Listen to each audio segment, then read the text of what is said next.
Утре, оризарите заминуваат на разговори во владата во намерата да се реши нивниот проблем со откупната цена на оризовата арпа, а закажаните протести се ставаат во мирување.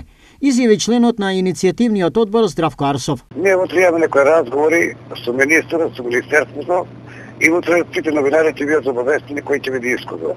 Има некои најави за тоа на неодредено време се одложува протест. На неодредено време или ќе течат сите работи и ќе видиме како ќе бидат разговори, така ќе се понашаме и ние.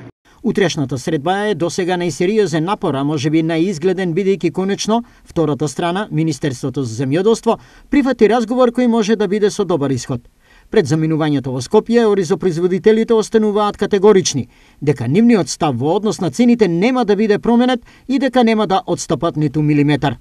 Да, одбарањето нема да биде отстапено ни милиметар. Че кажано така и мислам тоа е одлука на оризопроизводителите, не е на Здравко, не е на тај иницијативен одбор, ово е иницијатива на сите оризопроизводители и на земјоделците. Каков ќе биде исходот од средбата е неизвестно, но можеби и не толку поради фактот што оризарите досега покажуваат настојчивост и одлучност, а во прилог им одат и други околности.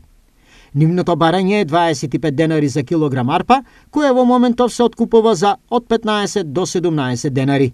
Во меѓувреме, 10 дена пред вообичаениот термин во атарот на селото Чишиново и Чифлик започна новата жетва на оризот. Досега се ожнеани 20 декари засејани со ориз од сортата Опале, која има нешто пократка вегетација од другите сорти, а добиените количини се во рамки на просекот, односно по околу 600 килограми арпа од декар. Се очекува годинава од полињата во Кочанскиот регион да се соберат на 20.000 тони оризова арпа, додека најмалку од 6 до 7.000 тони од ланската реколта се уште стојат во амбарите.